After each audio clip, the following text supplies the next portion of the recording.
Welcome to a quick training video on your Cattani Microsmart.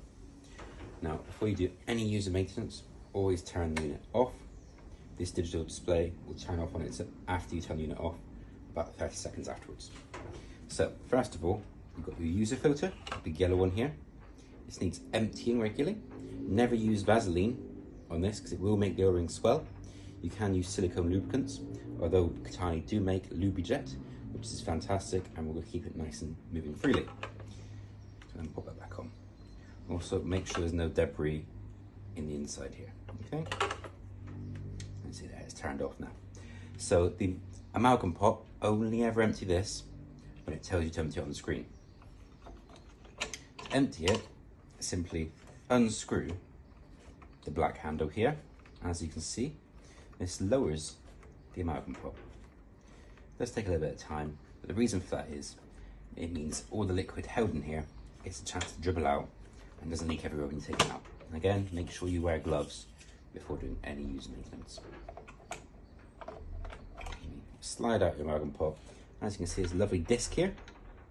That disc fits into that groove there. Okay, so make sure the groove and disc line up when you put it back on.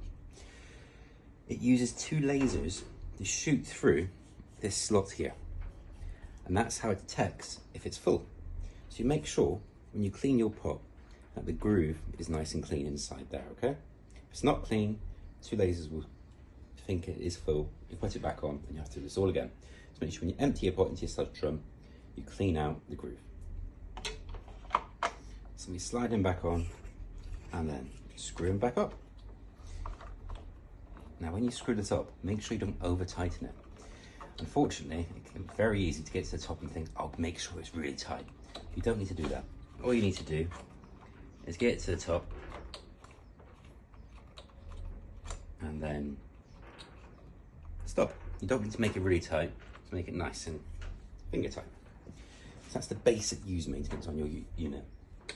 So we turn them back on and carry on working.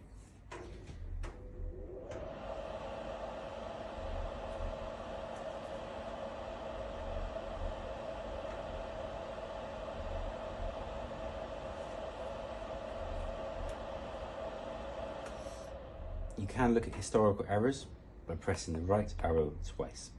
This will bring up the historical error list, which you can then scroll up and down on to look at all the errors in its lifetime. These three wave buttons are the suction level, power. 1 is weak suction, 2 is medium suction, 3 is high suction. In theory, 2 should be your 300 litres a minute, which is your general practice running, and 3 is your surgical implantology level of suction. Now when you turn this on every single time, it will always revert to 3. So after turning it on, you can press 2 and that will turn it to the medium setting, or 3 will be on the full setting. Okay. It also can connect to the Wi-Fi. It's best done by your engineer. Enjoy.